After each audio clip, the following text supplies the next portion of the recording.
Yon, good morning mga kabasing, no. Alas 8 ng umaga mga kabasing, tumatakbo kami ngayon. Malayo-layo na naman takbuhan namin kasi kahapon pinatakbo kami dito kasi balak namin may puntahang lugar, kaya lang hindi na naman natuloy ngayon kasi may paparating na bagyo. So mas stranded kami pag pupunta doon, malayo-layo kasi yun. So balik na naman kami sa pinanggalingan namin kahapon. Maghapon at takbuhan na naman ito mga kabisig. So pagkiramdam kasi sa yung panahon parang may nagbabadyang lakas talaga. Wala, may paparating palang bagyo. Buhan na naman.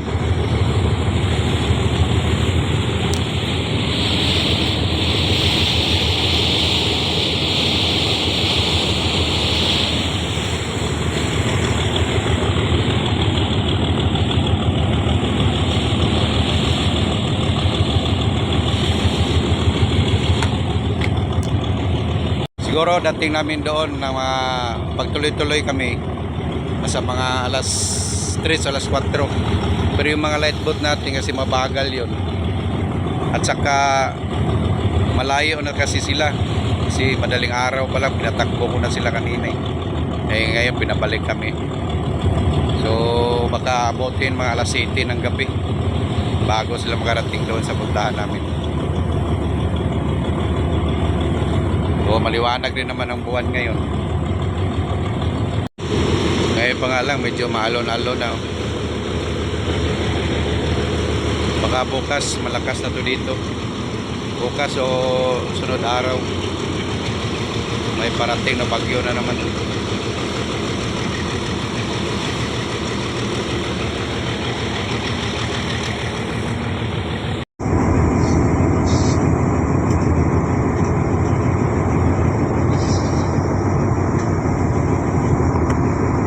May signal. Okay.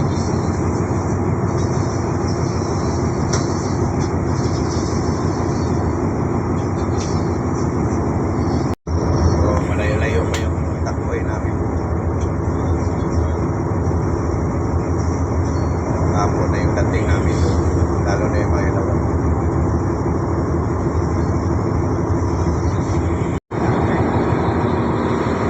Yan, hanggang ngayon sa kalagitnaan pa kami. Ay, pawikan dito. Pagkitir ba?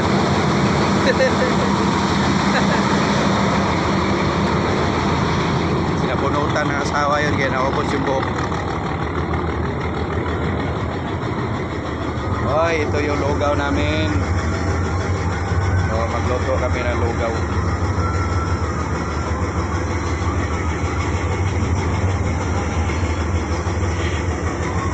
Alam mo na, Loy. Haluan mo lang ng bigas. Haluan mo ng bigas. Gaano karami yung buwan? Latay. Ano maglati niya, no? Kalati yan daw sa ano. Adi na uruton, yung sobrang dagan ka ito. Punta nga po magbugas gamay. Ano halo niyo? Ano halo? Gagmay kay malakita.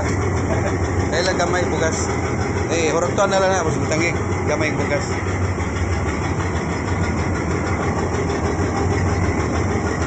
So, bigyan na natin itong niyog.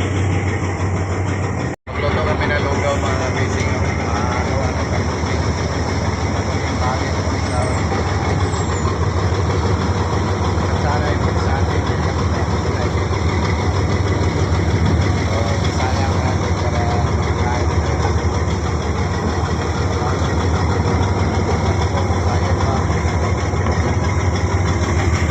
Luto na lugaw namin.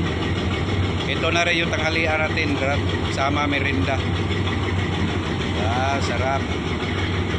Kung nagluto niyan.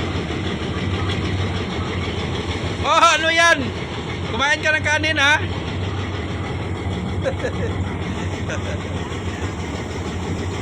Konti lang kanin kaya niya kay dagdag sa lugaw. mainit-init pa.